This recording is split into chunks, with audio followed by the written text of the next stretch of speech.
جم جانے والوں کی عمریں لمبی ہوتی ہیں. اگر آپ تمیز سے جم جا کے ایکسرسائز کرتے رہو اور پھر تمیز والی چیزیں کھاتے بھی رہو, 90 سال تک بھی ویٹ لفٹنگ کرتے رہو گے. تو اسی طرح جو عورتیں یعنی چاہتی ہیں کہ ہماری فٹنس برقرار رہے, توندے نہ نکلیں, جوانی برقرار رہے, موٹاپا نہ آئے, تو ان کو اولاد کثرت سے پیدا کرنی پڑے گی, پھر فٹ رہیں گی, اور آپریشن سے بولو بھائی بچنا پڑے گا. نارمل ڈیلیوری ہونی چاہیے. آپریشن بھی عورت کی صحت کو برباد کر دیتا ہے. آپریشن سے کیسے بچیں؟ کیونکہ ڈاکٹر تو بہت سارے قصائی بن کے بیٹھے ہوئے ہیں. کچھ کیس ایسے ہوتے بھی ہیں کہ جن میں آپریشن نہیں کیا تو معاملہ خراب ہو جاتا ہے, لیکن وہ کچھ ہی ہوتے ہیں, اتنے نہیں ہوتے جتنے آج کل ہو رہے ہیں. تو اس کے لیے بڑی اچھی کسی نے تجویز دی ہے کہ گورنمنٹ کو چاہیے کہ وہ ہسپتالوں میں قانون بنائے کہ جو آپریشن سے بچہ پیدا ہوگا اس کے صرف 5,000 فیس ہوگی, نارمل ڈیلیوری کے 50,000 لیں گے. خود بخود ڈاکٹر کس پہ آ جائیں گے؟ ابھی ڈاکٹروں کو نفع نظر آ رہا ہوتا ہے آپریشن میں کتنے کیا ہے پیسے زیادہ. اور میں بھگت چکا ہوں, اپنی گھریلو باتیں شیئر نہیں کرنی چاہیے, لیکن مجبوری میں آپ کے سامنے بیان کر رہا ہوں کہ میرے گھر میں ولادت ہونے والی تھی اور کیس خراب ہو گیا تھا. ڈاکٹروں نے کہا تھا آپریشن ہوگا. میں نے ڈاکٹرز کو الگ سے لے جا کے کہا, جو وہاں عملہ تھا نا, میں نے کہا آپریشن کے پیسے میں آپ کو دے رہا ہوں, زیادہ لے لو, ڈیلیوری نارمل ہونی چاہیے. نارمل کے بھی میں آپ کو پیسے کتنے دوں گا جتنے, اور الحمدللہ نارمل ڈیلیوری ہوئی. تو یہ میں جو ممبر پہ بیٹھ کے بولتا ہوں نا, یہ گڑبڑ کر رہے ہیں ڈاکٹر. اس سے بہت سے ڈاکٹر تکلیف بھی آتی ہے ان کو, وہ بہت سے ایماندار ڈاکٹر بھی ہیں. تو بھائی آپ ایماندار ہیں, لیکن ساری دنیا ایماندار نہیں ہے. آپ ٹھیک ہے ایماندار ہیں, آپ واقعی آپریشن کی ضرورت ہوتی ہے تو بتاتے ہیں. آپریشن سے فائدے بھی ہوئے ہیں, بہت سی عورتیں موت کے منہ میں جانے سے آپریشن کی وجہ سے بچ گئیں, بہت سے بچے بچ گئے, لیکن ایسے کیسز کم ہوتے ہیں. اتنے نہیں ہوتے کہ ہر ایک کا کیا ہو رہا ہے. بھائی پہلے بھی تو ہوتے تھے بچے, ٹھیک ہے, پہلے بچوں میں موت کا ریشو زیادہ تھا, اتنا بھی نہیں تھا جتنا ہوا بنا کے پیش کر دیا ہے.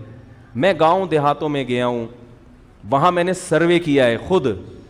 وہ کہہ رہے یار ہزاروں ہمارے ہاں آبادی ہے, اور 20 سال سے ہم یعنی جو دیکھ رہے ہیں, کہہ رہے ہیں سارے گھر میں ہی ولادت ہوتی ہے دائیوں کے ہاں, اور آج تک ایک عورت کی بھی موت واقع نہیں ہوئی ہے. پھر بھی میں کہتا ہوں یار ہو سکتی ہے تو رسک نہ لیں, ہاسپٹل میں رجسٹریشن بہرحال کروائیں, لیکن ڈاکٹروں کو بتا دیں کہ آپریشن نہیں ہوگا. آپ کو میں اس طرح کی تدبیر اختیار کریں, سمجھ رہے ہو, کیونکہ آپریشن کے بعد عورت کے بڑا نقصان ہوتا ہے. ریڑھ کی ہڈی میں انجیکشن لگتے ہیں, وہ فٹنس کی ایسی کی تیسی. آج کل بیچاری خواتین فٹنس پہ اتنا خرچ کرتی ہیں, آپریشن ہو گیا تو ساری فٹنس گئی تیل لینے. صحیح ہے, اس کو بہت ٹائم لگتا ہے سیٹ ہو. اور نارمل ڈیلیوری ہوتی رہے, 12 بچے بھی پیدا ہو جائیں, بشرطے کہ خوراک اچھی ہو. انشاءاللہ کچھ اچھی کا مطلب یہ نہیں کہ 6 پراٹھے شروع کر دیں کھانا. کھجورے کھاؤ, دودھ پیو, گندم کی روٹی کھائیں. گندم کی یعنی جو چوکر والی روٹی, سفید آٹے کی روٹی, بولو نا یار نہ کھائیں. سمجھ میں نہیں آ رہی بات؟ کھا لیں تو کھا لیں, مجھے کیا مطلب. لوگ کہتے ہیں پتہ نہیں کیوں ہمیں ایسی باتیں بتا رہے, تو کر لو بھائی, کھاؤ پراٹھے کھاؤ. اچھا خیر, یہ بات سمجھ میں آ گئی. یہاں پہ آگے چلتے ہیں.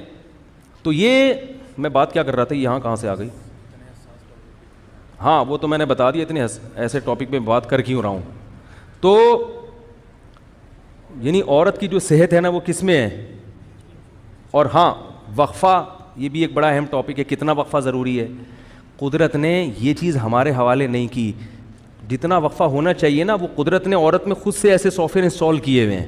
ماں بچے کو جب تک بھرپور طریقے سے فیڈ کراتی ہے, اس میں حمل ٹھہرنے کا امکان بہت ہی کم ہو جاتا ہے, اکثر نہیں ہوتا. بچے کو فیڈ کراتی رہے بھرپور طریقے سے. فیڈ کرانے سے کیا ہوگا؟ بالکل یہی ہے کہ جیسے کنویں سے پانی نکالتے رہے اور نیا پانی آتا رہے گا, فریش پانی. فیڈ کرانے سے عورتوں کا اللہ یہ فائدہ یہ دیتا ہے ان کو کہ بھوک لگتی ہے دبا کے. خواتین جو فیڈ کراتی ہیں نا, رات کو 2 بجے اٹھ کے بھی کھا رہی ہوتی ہیں کھانا. بھوک لگتی ہے دبا کے, کھاؤ تسلی سے, موٹاپا نہیں آئے گا. نہیں آئی بات؟ ورنہ موٹاپے کے چکر میں لوگوں نے کھانا, تو اللہ فیڈ کرانے والی عورت کو یا پریگننسی میں جو عورت ہوتی ہے اس کو موٹاپے کی لعنت سے بچا لیتے ہیں کہ آپ کھاؤ دبا کے, جتنا کھاؤ گے بچے پہ جا کے لگے گا. ٹھیک ہے نا, جب پیدا ہو گیا تو جتنا کھائیں گی کوئی نقصان نہیں ہے, وہ فیڈ میں کیلشیم بن کے نکل جائے گا, اور اس وقت ضرورت بھی ہوتی ہے زیادہ کھانے کی. تو اس سے عورت کے موٹاپا نہیں آتا فیڈ کرانے والی خواتین کو. یہی ہے فٹنس کا راز پتہ نہیں کیا کیا ایک ٹینشنیں پال لی ہیں, فٹنس پھر بھی نہیں. اگر آپریشن کی تکلیف کی وجہ سے بچے پیدا کرنے میں ظاہر مشکل ہے تو ضبط تولید کرا سکتے ہیں. ضبط تولید چند صورتوں میں جائز نہیں ہے, وہ میں بتا دیتا ہوں تاکہ جو جائز صورتیں وہ خود بخود سامنے آ جائیں گی. کسی عورت کا اس نیت سے حمل روکنا کہ خرچہ بڑھ جائے گا, کھلائیں گے کیسے اس کو, جیسے کہ آج کل اکثر یہی دیکھا جا رہا ہے کہ بچوں کی اسکول کی فیسیں بھرنی ہیں یا ان کا خوراک کا خرچہ بڑھ جائے گا, اس نیت سے حمل روکنا حرام ہے. قرآن مجید میں صاف ہے, نحن نرزقکم وإیاہم, ہم تم کو بھی رزق دیں گے ان کو بھی. اور رزق کا مطلب صرف روٹی نہیں ہوتا, زندگی گزارنے کے جتنے ضروری لوازمات ہیں وہ رزق مفہوم میں داخل ہیں. تو بچہ جب دنیا میں آتا ہے تو اللہ کی مخلوق پہلے ہے, والدین کی اولاد بعد میں. تو اس نیت سے اگر کوئی حمل روکے گا تو وہ حرام ہے, ناجائز ہے. دوسری صورت یہ ہے کہ بچوں کو عار سمجھا جائے, جیسے آج کل فیملی پلاننگ والوں نے یہ معاشرے میں ایک اس طرح کی جو ہے نا وہ کلچر کو فروغ دیا ہے کہ جس کے زیادہ بچے ہوں وہ شرماتا ہے اپنے بچوں کی تعداد بتاتے ہوئے. خواتین بھی اس عورت کا مذاق اڑاتی ہیں, تمہارے 8 بچے ہیں, تمہارے 9 بچے ہیں.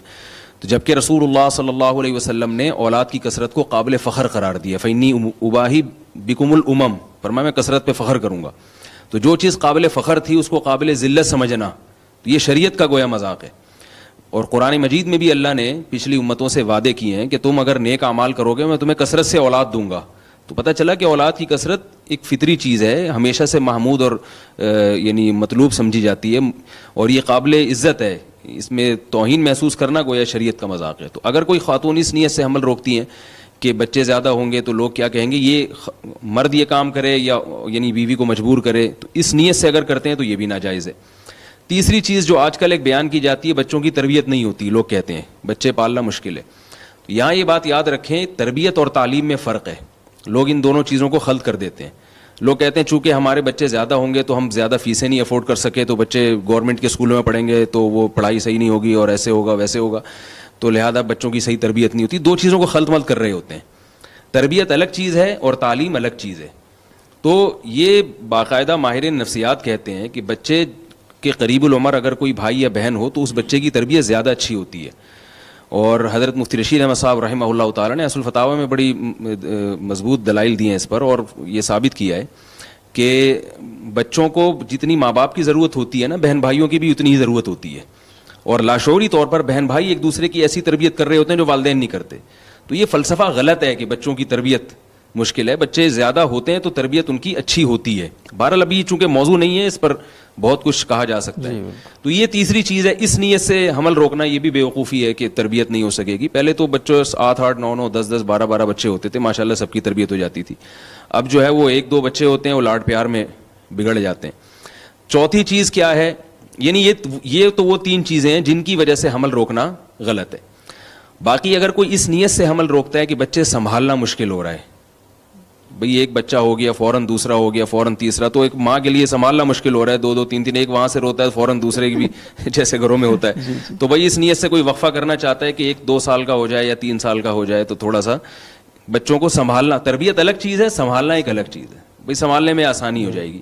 یا کوئی اس نیت سے حمل روکتا ہے کہ عورت کی صحت خراب ہے, جیسے انہوں نے بتایا کہ آپریشن کی تکلیف ہو رہی ہے اس کو, تو عارضی طور پر حمل روکا جا سکتا ہے. عارضی طور پر کوئی ایسی چیز کھانا یا بچہ دانی نکال دینا ہمیشہ کے لیے, یا ایسی دوا کھا لینا کہ اولاد کا سلسلہ ہمیشہ کے لیے ختم ہو جائے, تو بالکل حرام ہے. وقتی طور پر اس نیت سے روکا جا سکتا ہے. اور تیسری کیا چیز ہے, جیسے میں نے بتایا صحت ہے, دوسری چیز ہے صحت, اور تیسری چیز ہے کوئی ویسا ہی بچے ہی نہیں چاہتا. باپ والدین ایسے ان کو اولاد کے چاہتے ہی نہیں ہے کہ ہمارے اولاد ہو, وہ ویسے ہی, کوئی یہ نہیں کہ ان کو خرچے کا خوف ہے, کہتے بھائی میں ہلکے پھلکے زندگی گزارنا چاہتے ہیں, اولاد کی ٹینشن ہم پالنا ہی نہیں چاہتے. تو شریعت ان کو ترغیب دیتی ہے کہ بھئی اولاد پیدا کرو, یہ بہت بڑی برکت ہے اس میں. رسول اللہ صلی اللہ علیہ وسلم نے فرمایا تزوج الودود الولود, ایسی عورت سے نکاح کرو جس کے خاندان میں زیادہ بچے پیدا ہوتے ہوں. تو شریعت نے ترغیب دی ہے, بہت ساری احادیث ہیں اس پر کہ اولاد کی کثرت شریعت میں بہت پسندیدہ ہے. اس کے دنیا میں بھی فائدے ہیں, آخرت میں بھی فائدے. لا تدرون ایہم اقرب لکم نفعا, اللہ فرماتے ہیں تمہیں معلوم نہیں ہے کہ کون سی اولاد تمہارے لیے زیادہ فائدے کا سبب بن جائے گی, لیکن شریعت نے اس پہ مجبور نہیں کیا. تو اگر کوئی عارضی طور پر حمل روکتا ہے اور اس کی کچھ بھی نیت نہیں ہے, بس ویسے ہی, تو وہ بھی جائز ہے. ہاں برکت سے محروم ہوگا مگر اس کو گناہ نہیں کہیں گے. تو اگر صحت کے حوالے سے کوئی حمل روکنا چاہے تو بھی جائز ہے, ویسے ہی روکنا چاہے کہ بھئی مجھے اولاد چاہیے ہی نہیں تو بھی جائز ہے. لیکن یہ تمام تدبیریں عارضی ہوں گی. دائمی تدبیر اختیار کرنا, جیسے مرد نس بندی کر لیتے ہیں یہ بھی حرام ہے, یا عورت بچہ دانی ہی نکلوا دے, یہ بھی حرام ہے.